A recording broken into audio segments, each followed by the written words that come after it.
ముగ్గురు ఆడబిడ్డలు అల్లారు ముద్దుగా పెంచుకున్నారు. వాళ్లే నా లోకంగా బతికారు. ఎక్కడో చేనేత కుటుంబాలు మావి. ఆర్థికంగా బలహీనమైన కుటుంబాల నుంచి మా జీవితాంతం కష్టపడి వాళ్ళ చదువుల కొరకు వెచ్చించి వాళ్ళే మా జీవితం అని చెప్పి మేము మా పిల్లల్ని ఎక్కడ మెరిట్ వస్తే అక్కడికి వెళ్ళి చదివించుకొని అక్కడే సెటిల్ అయిపోయినాం. మేము ఇప్పుడు కర్నూలు నుంచి దాదాపు మేము 1999 నుంచి అక్కడే సెటిల్ అయ్యామండి. నేను చేసుకున్నది కూడా నా భార్యది ఎమ్మెగనూరు. అక్కడ మా 1000 కుటుంబాలు ఉన్నాయి.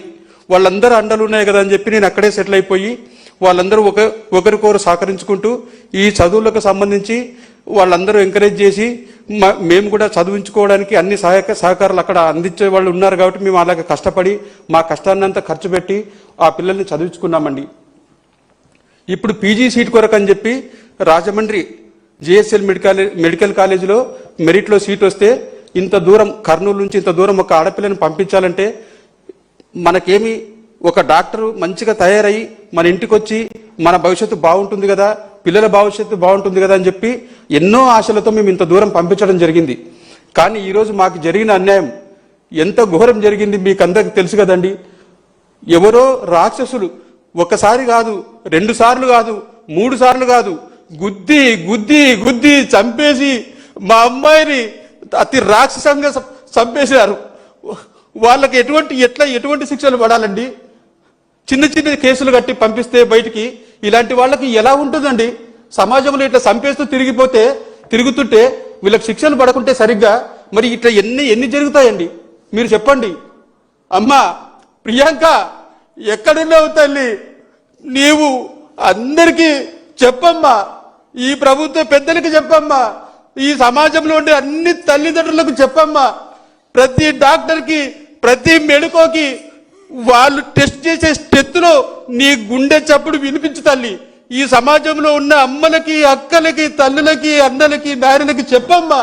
చెప్పి వాళ్ళకి ఖచ్చితంగా శిక్ష పడేలాగా, మరణ శిక్ష పడేలాగా, వాళ్ళకు మరణ శిక్ష పడే వరకు నువ్వు మా అందరిలో నిండి నువ్వు చెప్పమ్మా. అందరికీ కాళ్ళు చేతులు మొక్కి వేడుకొని చెప్పు తల్లి.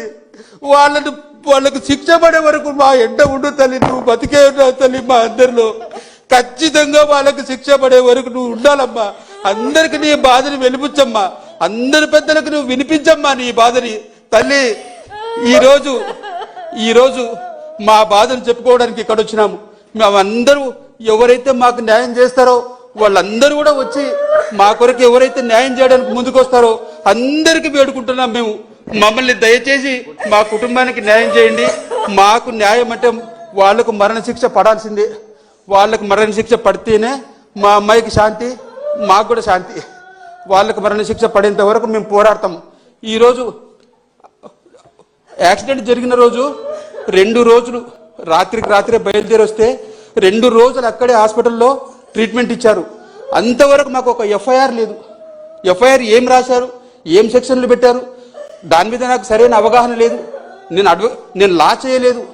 కనీసం వాళ్ళ ధర్మం ఉండదా? అవునండి మీ అమ్మాయికి ఇలా యాక్సిడెంట్ అయింది, ఇలా కేసు కట్టామని చెప్పొచ్చు కదా. అది ఇన్ఫర్మేషన్ లేదు. చివరికి బతకదని చెప్తే హైదరాబాద్ కిమ్స్కి తీసుకెళ్ళాము. అక్కడికి వెళ్ళిన తర్వాత కూడా మేము ఫోన్ చేస్తే ఈ సిఐ గారు, ఇప్పుడుండే సిఐ గారు బాజీలాల్ గారు అంట, ఆయన ఫోన్ చేస్తే లిఫ్ట్ చేయలేదు. లిఫ్ట్ కూడా చేయకుండా మాకు కన్న తల్లి తండ్రులం మేము. మాకే ఇన్ఫర్మేషన్ లేకుంటే ఎలాగండి? ఏం చేస్తున్నట్టు? ఏం కేసులు కడుతున్నట్టు? అసలు మాది లోకల్ కాదు ఇక్కడ. మరి ఇక్కడ ఎవరు కాపాడుతున్నారో వాళ్ళని 3 రోజుల వరకు ఈ కేసు గురించి ఏం సమాచారం ఇవ్వరా? ఎవరికి సమాజాన్ని కూడా తెలియనియరా? ఏం చేయాలనుకున్నారు? ఈ కేసుని అల్లే కప్పిపెట్టాలనుకున్నారా? మరి ఎవరి ప్రోద్బలం లేకపోతే మరి ఇలా ఎందుకు జరుగుతుంది? దీని మీద మాకు చాలా అనుమానాలు ఉన్నాయి.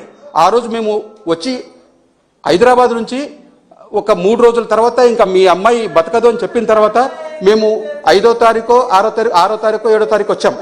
వస్తే వాళ్ళు చెప్పిన వివరాలను బట్టి చూస్తే చాలా వరకు సీసీ ఫుటేజెస్ కట్ ఇచ్చారు అక్కడక్కడ. మేము ఎక్కడి నుంచి ఎక్కడి దాకా వెళ్ళారు, వాళ్ళకి పూర్తి వివరాలు ఇవ్వమంటే అందుకు సమాధానం లేదు. వాళ్ళు ఏదో ఇవ్వాల్సింది ఇచ్చారంతే. మొత్తానికి ఈ కేసుని కప్పెట్టాలనే చూసినారు. మరి దీనికి ఎవరు అండదండలుగా నిలిచారు, ఏం చేస్తున్నారో మాకు అర్థం కావడం లేదు ఇప్పటికీ. దయచేసి మీకు నమస్కారం చెప్తున్నా, నమస్కారం చేసి అడుగుతున్నా, మాకు న్యాయం చేయండి. ఇప్పుడున్న సీఏ గారి మీద మాకు నమ్మకం లేదు. 3 రోజుల వరకు ఎందుకు నాంచారో నాకు అర్థం కావడం లేదు. తర్వాత సిబిఐ ఎంక్వైరీ పెట్టించాలా. ఇక్కడైతే ఇది తెగదు కేసు. వీళ్ళైతే సరైన న్యాయం చేస్తారని మాకు నమ్మకం లేదు. ఖచ్చితంగా సిబిఐ దర్యాప్తు జరిపించాలా. ఇక్కడున్న సిట్టు మీరు వేసే సిట్టు మాకు నమ్మకం లేదు. ఖచ్చితంగా సిట్టు వేయాలి మీరు. తర్వాత పోలీసులు సరిగ్గా ఇన్ఫర్మేషన్ ఇవ్వకపోవడం అనేది మాకు అనేక అనుమానాలకు దారితీస్తుంది. ఇక్కడ ఏం జరుగుతుందో మాకు తెలియడం లేదు. ఖచ్చితంగా మాకు సరైన సమాధానం చెప్పాలి, వాళ్ళు సరైన ఇన్ఫర్మేషన్ ఇవ్వాలి. ఏం చేస్తున్నారో మాకు ఇంతవరకు ఈ రోజు వరకు కేసు అప్డేట్ అయింది, ఎఫ్ఐఆర్ ఇలా మార్చాము, ఇంతవరకు కాపీ లేదు మాకు. మేము ఏం చేయాలి చెప్పండి? ఎవరితో పోరాడాలా? ప్రభుత్వాన్ని పదే పదే పదే పదే అడుగుతున్నాం, సార్ మాకు సహకరించండి అని అడుగుతున్నాం. వాళ్ళ నుంచి కూడా సమాధానం లేదు. మేము ఎవరి దగ్గరికి వెళ్ళాలండి? ఎవరిని అడగాలి? చేనేత కుటుంబం నుంచి ఎంత సామాజికంగా మేము ఎంత వెనుకబడిన వాళ్ళమండి. మా మాట ఎవరింటారు? ఎవరో ఒకరు పెద్దలు కల్పించుకోకపోతే ఆ పోలీస్ స్టేషన్లో కానీ ఈ కేసుకు సంబంధించిన ఎవరెవరైతే దాని వెనుక ఉన్నారో పెద్దలు, వాళ్ళని ఎదిరించగలమా మేము? మాకు అంత శక్తి ఉందా? ఎవరో ఒకరు సహాయపడకపోతే మాకు న్యాయం ఎలా జరుగుతుందండి? వాళ్ళు ఆ రోజు గుద్దిన రోజు మందు తాగినారంటున్నారు. మందు తాగితే హిట్ ఇచ్చి మళ్ళీ హిట్ ఇచ్చి 3 సార్లు గుద్ది చంపడానికి తెలివి ఉందా లేదా? మరి తెలివి లేకపోతే అలా ఎందుకు చేస్తారు? బాగా తాగి మత్తికితే స్ట్రైట్గా వెళ్ళి గుద్దేసి అక్కడ డివైడర్ గుద్దేస్తారు. ఒకసారి హిట్ ఇచ్చి మళ్ళీ హిట్ ఇచ్చి కింద పడిపోయిన తర్వాత తల మీద ఎక్కించుకొని హ్యాపీగా లెఫ్ట్కి కట్ చేసుకొని ఎలా పోతారండి? మనిషికి ధ్యాస లేకుంటే అట్లా చేస్తారా పనులు? అట్లా సాధ్యమవుతుందా? వాళ్ళు మందు తాగినారా, గంజాయి తిన్నారో, అక్కడ ఏందేందో కొత్త విషయాలు తెలుస్తున్నాయి మాకు ఈ ప్రాంతంలో. అది కూడా టెస్ట్ జరగాల్సిందే. ఆ టెస్ట్ కూడా పెట్టాలా. వాళ్ళు గంజాయి తాగితే ఎన్ని రోజుల వరకు ఉంటుందంట కదా, ఆ టెస్ట్లో తెలుస్తుందంట కదా, అది కూడా టెస్ట్ చేయాలి మాకు. వాళ్ళకి టెస్ట్ చేయించి మాకు రిపోర్ట్ ఇవ్వాలా. తర్వాత ఆ కారు గుద్దినారంట కదా, అది మరి ఆ కారు గుద్దిన తర్వాత ఆ టైర్ ఎట్లెక్కింది, అది కూడా టెస్టులు జరగాల. ఖచ్చితంగా ఇన్వెస్టిగేషన్లన్నీ జరగాల. తర్వాత చేనేత సంఘాల తరఫున మేము ఖచ్చితంగా ఉద్యమానికి, మాకు న్యాయం జరగకపోతే ఖచ్చితంగా మేము ఉద్యమం మొదలు పెడతాము. రాజమండ్రికి వచ్చి కూర్చుంటాము. అక్కడుండే అందరికీ, తల్లులకి, అక్కలకి, చెల్లెండ్లకి, అన్నలకి, అక్కడుండే తల్లిదండ్రులకి అందరికీ కాళ్ళు పట్టుకొని వేడుకొని, అక్కడుండే పెద్దలు అందరి సహకారం తీసుకొని మాకు న్యాయం జరిగేంత వరకు మేము వదిలిపెట్టాం. ఇదైతే ఖచ్చితంగా న్యాయం జరగాల్సిందే. ఇలాంటి దుర్మార్గులను కఠినంగా శిక్షించి మరణశిక్షలు వేస్తేనే సమాజంలో మంచి మెసేజ్ ఇచ్చినట్లయితుంది. ఇంకొకరు ఇలాంటి పనులు చేయరు, సమాజానికి మంచి జరుగుతుందండి. ఈరోజు మాలాంటి తల్లిదండ్రులు ఎంతమంది ఏడవాలి? ఇట్లే జరుగుకుంటూ ఉంటే ఎంతమందికి, మా కడుపు కొత్త విన్న వాళ్ళకి ఎంత అర్థమవుతుందో మీకు తెలియదు. ఎంత బాధ ఉంటుందో. అల్లారు ముద్దుగా మా బంగారు కొండని మేము పెంచుకున్నాం. 30 ఏళ్ళు పెళ్లి చూపులకి పిలిపిస్తే 2వ తారీఖు పెళ్లి చూపులు జరిగినాయండి అమ్మాయికి. ఆడపిల్లలు ఉండే తల్లిదండ్రులకు అందరికీ అర్థమవుతుంది మా బాధ ఎంతో. పెళ్లి చూపులు చూసుకొని మరుసటి రోజు రాజమండ్రికి వస్తే సాయంత్రంకంతా ఇట్లా గుద్ది చంపినారని తెలిస్తే మా గుండె ఎట్లా అల్లాడిపోతుంది. మేము మనిషిగా బతుకున్నాం, కానీ మేము కూడా ఆమెతో పాటు చచ్చిపోయినట్లే. మాకు న్యాయం జరిగితే కొంత మేము బతికినట్లు. మాకు న్యాయం చేయండి. మాకు న్యాయం జరిగేంత వరకు మేము పోరాడతాం. అది సార్. సార్ అవును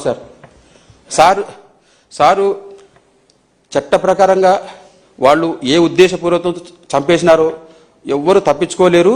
చట్ట ప్రకారంగా వాళ్లకు శిక్షలు పడేలాగానే మేము చేస్తాము. మీరేం భయపడొద్దండి, మీరేమి బాధపడొద్దండి అని చెప్పి మమ్మల్ని ఓదార్చడం జరిగింది సార్.